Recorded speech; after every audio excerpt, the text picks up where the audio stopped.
Firman Tuhan hari ke-258 14 September tahun 2024, Ibrani pasal 10 ayat 35, perikop, marilah kita mendekat kepada Allah.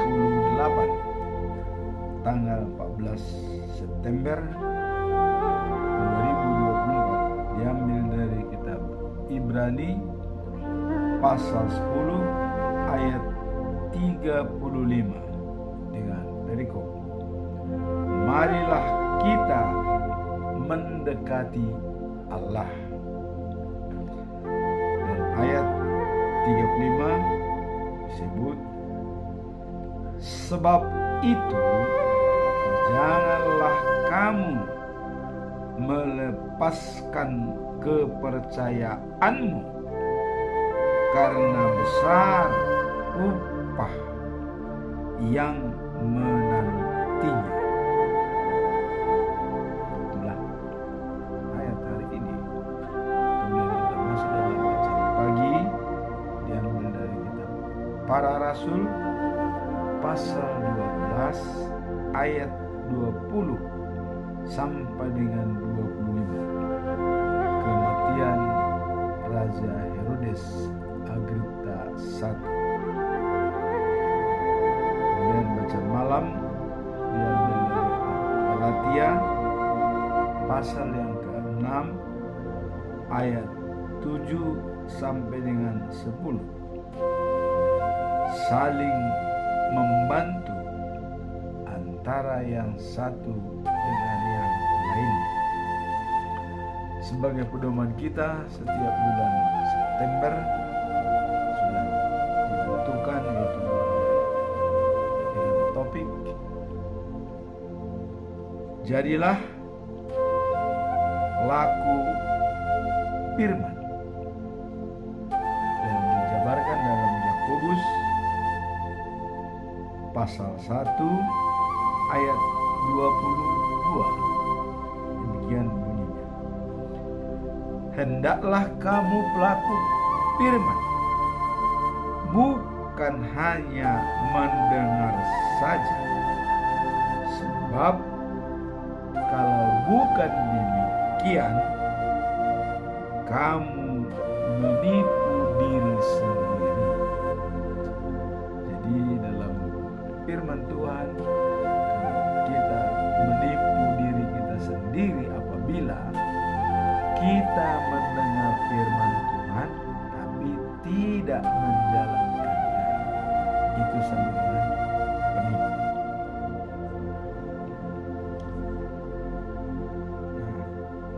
Kemudian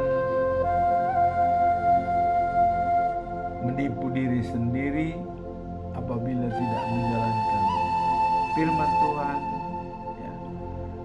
Apabila kita mendengar tapi tidak menjalankan, itu juga dikatakan dalam Yakobus pasal 2 ayat 17. Dan juga apabila iman tersebut tanpa perbuatan, itu juga sama dengan mati. Jadi tidak ada artinya kita beriman namun tidak berbuat, artinya tidak menjadi saluran berkat. Jadi iman kita itu hanya sebatas sebutan saja dan tidak berbuah, tidak menghasilkan manfaat bagi orang lain. Sekarang kita masuk dalam perikop hari ini, yaitu marilah kita mendekati Allah, dalam Ibrani 10 ayat 35. Jangan melepas kepercayaanmu, karena besar upahmu. Apa maksud daripada kitab Ibrani pasal 10 ayat 35 ini? Ini menggambarkan tentang kepercayaan, ya.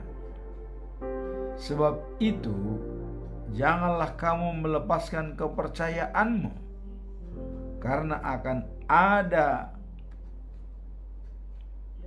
upahmu atau pahala yang besar.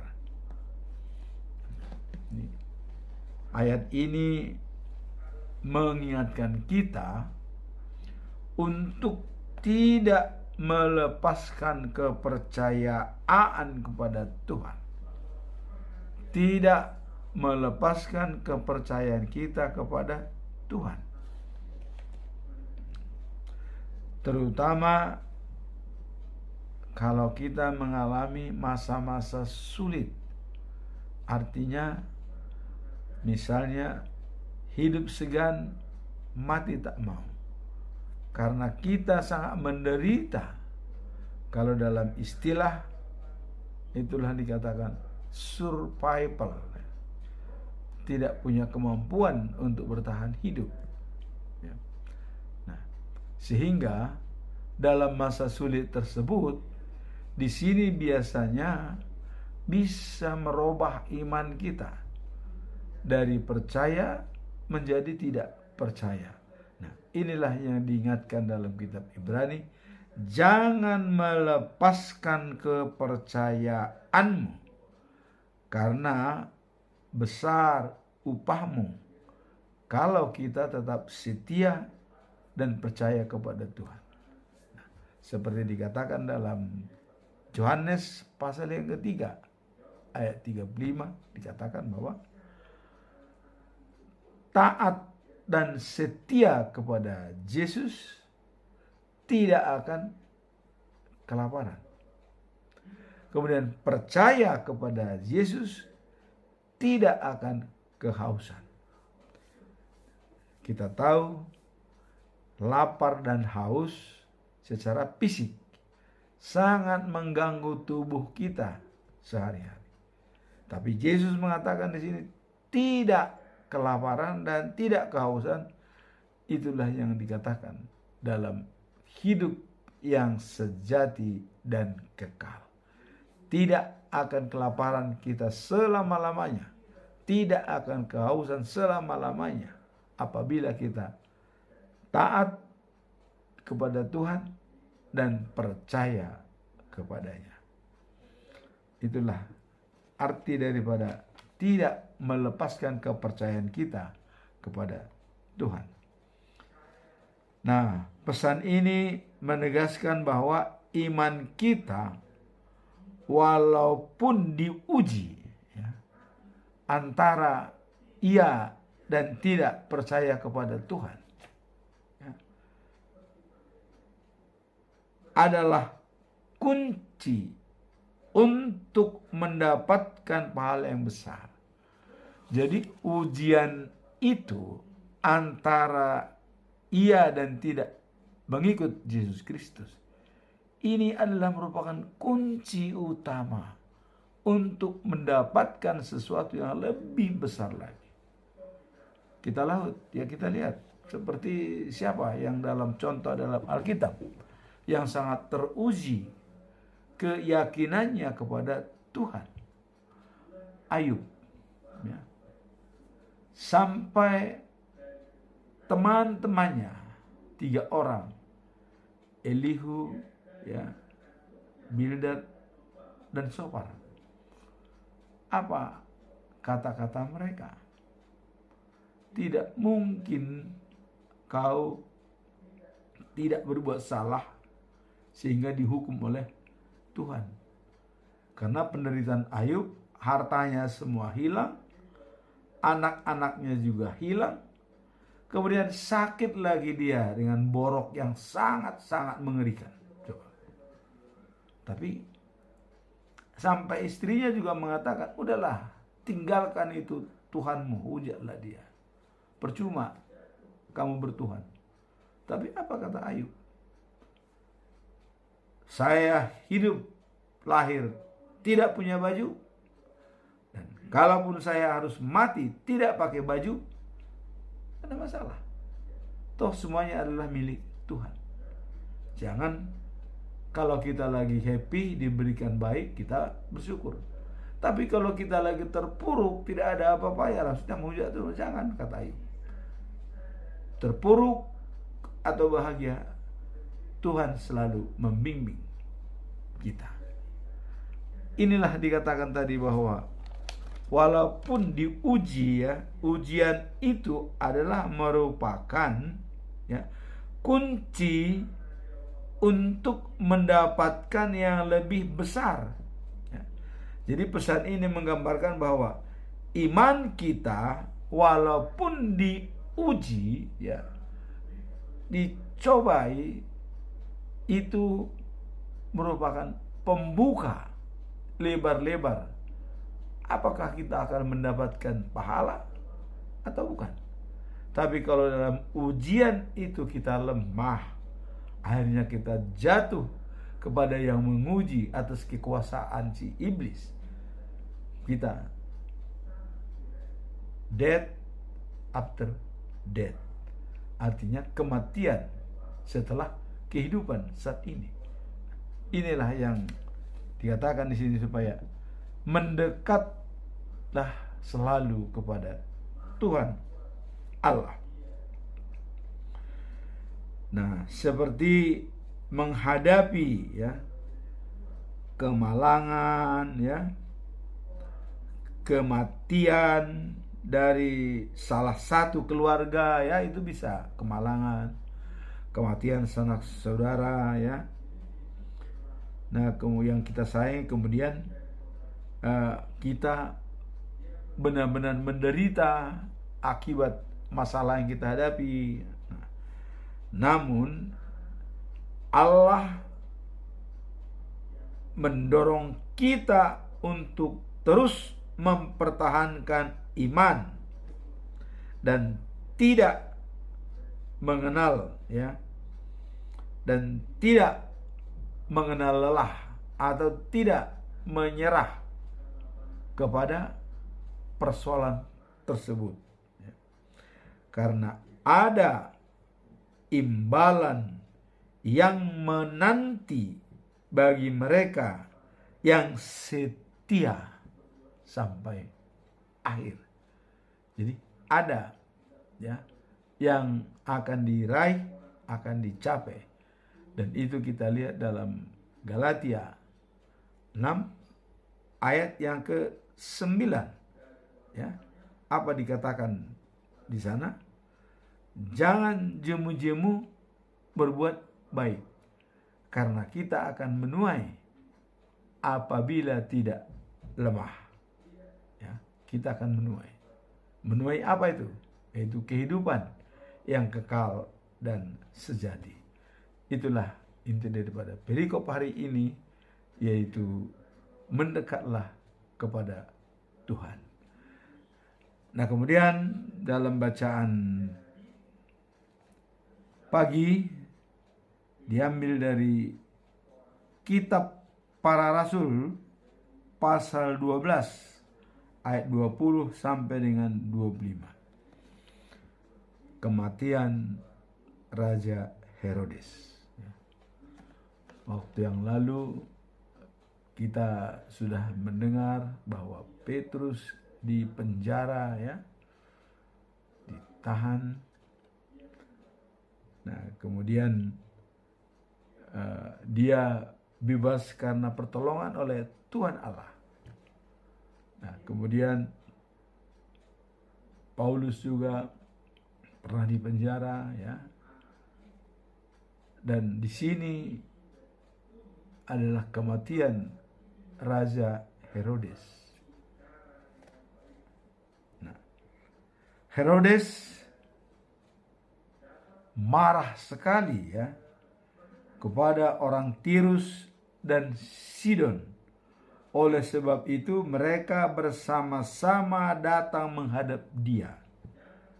Nah, jadi Herodes marah kepada Tirus dan Sidon. Maka mereka datang menghadap dia dengan perantaraan pegawai istana yang bernama Blastus, ya, yang mengepalai istana Herodes. Nah, sehingga ia memihak mereka. Kemudian mereka lagi menghadap Herodes lalu minta berdamai, ya, sebab negeri mereka tergantung pada makanan dari Herodes. Nah, jadi mereka minta berdamai kepada Raja Herodes. Ini dua orang dari Tirus dan Sidon. Nah, kemudian pada suatu hari yang tidak ditentukan, ya, Raja Herodes memakai pakaiannya. Jadi waktu bertemu dengan mereka, Herodes memakai pakaian kerajaan yang lengkap. Nah, kemudian pada saat itu ia memakai kebesarannya dan duduk di kursi kerajaan dan mulai berpidato di hadapan rakyat. Herodes itu mulai berpidato, ya, dengan memakai pakaian kerajaan. Nah, pada saat itu juga, ya, rakyat yang sedang mendengarkan itu berseru-seru, artinya memuja-muja Herodes, ya, dan dia berkata mewakili daripada dewa, ya, bukan suara manusia. Nah, inilah yang dilulukan oleh masyarakat, sehingga dalam hal ini, ya, bahwa Herodes sudah mencemooh Tuhan, karena seolah-olah dirinya yang berbuat segala-galanya, tidak dia mengandalkan Tuhan. Nah, sinilah Tuhan marah kepada Herodes, sehingga, ya, pada saat itu juga malaikat Tuhan menampar Herodes sebab ia tidak menghormati Allah. Nah, karena tidak menghormati Allah, dia dikultuskan oleh rakyatnya yang tadi berseru-seru, hidup Herodes, kira-kira begitu. Nah, jadi dia tidak mengandalkan Tuhan. Pada saat itulah datang malaikat Tuhan dan menampar Herodes. Begitu Herodes ditampar, dia dimakan oleh cacing, ya, dan mati. Itulah nasib orang kalau sudah, ya, berbicara dengan mengkultuskan diri tanpa memakai nama Tuhan. Tuhan tidak ampun bagi orang tersebut. Dia akan mati. Maka perkataan seluruh, ya, semakin tersebar. Jadi maka perkataan Allah semakin tersebar luas dan semakin kuat. Jadi dengan matinya Herodes dimakan cacing, maka perkataan Allah itu semakin tersebar kemana-mana dan semakin kuat. Nah, kemudian di 25 dikatakan, setelah Barnabas dan Saulus menyelesaikan tugas mereka, mereka kembali dari Yerusalem dengan membawa Yohanes, ya, dan Markus bersama dengan mereka. Jadi setelah kejadian itu, ya, dari Yerusalem, Herodes sudah meninggal, mereka membawa Markus, ya, dan Yohanes. Nah, sekarang pertanyaan bagi kita. Apa makna kematian Herodes dalam Kisah Para Rasul 12 ayat 22 sampai dengan 23? Nah, kematian Raja Herodes, ya, dalam Kisah Para Rasul 10 ayat 22 sampai 23 ini mengandung makna yang sangat mendalam. Apa makna yang mendalam tersebut? Yaitu mengenai keadilan dan penghakiman Tuhan terhadap orang-orang yang menentangnya. Inilah pesan daripada perikop ini. Jadi dikatakan bahwa Tuhan Allah ya, akan mengadili dan menghakimi orang-orang yang terang-terangan menantang dia. Seperti Herodes waktu berpidato kepada masyarakat, dia sudah meniadakan Tuhan dan mengkultuskan pribadi. Sehingga tadi orang-orang mengatakan dia berbicara seperti dewa, bukan lagi seperti manusia. Dewa ini artinya sudah mengkultuskan diri. Tidak lagi mengingat bahwa Tuhanlah yang berkuasa dari segala-galanya. Sehingga dia ditampar oleh malaikat dan dia mati terbunuh dan dimakan cacing. Nah, kemudian orang yang menantang Tuhan akan mendapatkan konsekuensi yang fatal. Nah, kemudian Alkitab mencatat bahwa ia diserang sebuah penyakit ya, yang menjadi kematiannya, yaitu dalam Kisah Para Rasul 10 ayat 23. Hal ini menunjukkan pada kita ya bahwa Allah tidak akan membiarkan manusia ya meremehkannya atau mengambil haknya, dan hanya Tuhanlah yang mendapat pujian. Apalagi kalau orang meniadakan Tuhan dalam pembicaraannya atau mencemooh Tuhan, Tuhan akan memberikan perhitungan. Dan tadi bahkan malaikat menampar Herodes dan dimakan cacing karena dia sudah mengkultuskan diri, tidak lagi mengingat bahwa Tuhanlah yang berkuasa dari segala raja dan raja. Itulah kita lihat orang yang menantang Tuhan akan menerima hukuman dari Tuhan Allah. Ini dibuktikan dengan kematian Raja Herodes pada saat dia berpidato dan mencemooh Tuhan Allah. Pada saat itu dia ditampar oleh malaikat dan badannya dimakan oleh cacing. Maka segeralah kita meyakinkan diri untuk tetap setia dan percaya kepada Tuhan. Jangan pernah kita meremehkan kuasa Tuhan ya, atau mencemooh. Tetapi segala puji dan hormat itu hanyalah pada Tuhan. Sekarang kita baca dalam malam ya,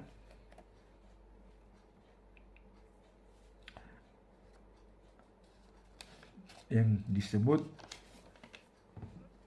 pada Galatia ya, pasal yang ke-6 ayat yang ke-7 sampai dengan ayat 10 ya.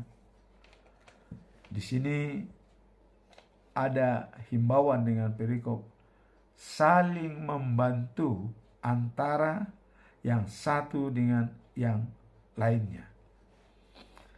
Nah, kita lihat dalam ayat yang ke-7, janganlah tertipu ya.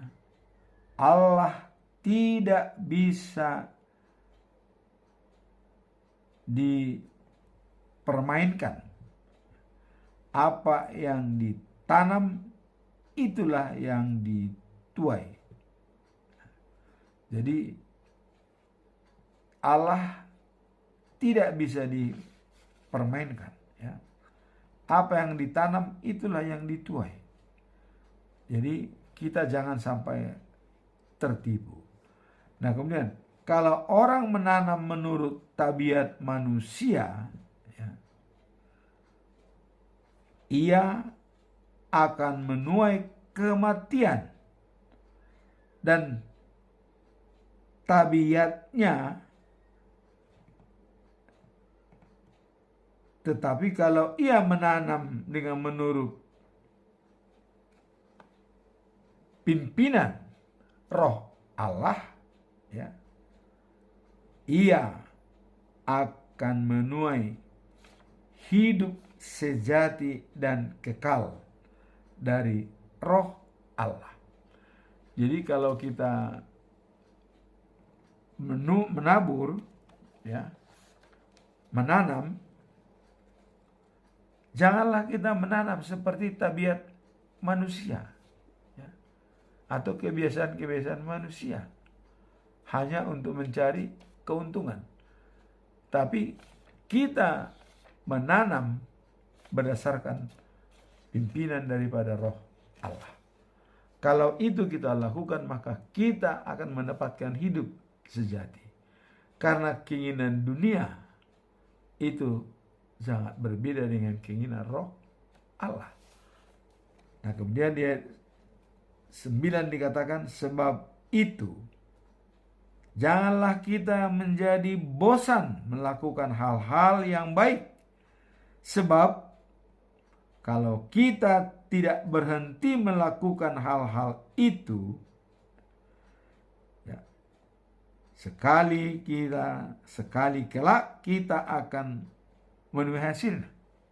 Artinya, jangan jemu-jemu berbuat baik, karena kita akan menuai pada saatnya kalau kita tidak lemah. Inilah yang dikatakan menuai, ya, kalau kita tidak lemah. Tapi kita tidak akan menuai kalau kita menyerah atau lemah, atau tidak mampu mengambilkan keyakinan dan kepercayaan kita kepada Tuhan. Kita akan mati.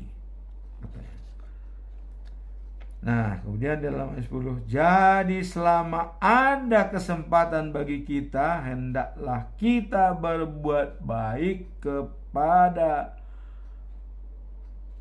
semua orang, terutama kepada saudara-saudara kita yang seiman. Mumpung diberi kesempatan hidup, kita harus, ya, menuai dan menanam untuk menuai. Nah, kemudian apa maksud, ya, dalam Galatia 6 ayat 7-10 ini dalam menuai, ya, apa maksudnya? Dalam ayat ini terdapat penyajian, ya,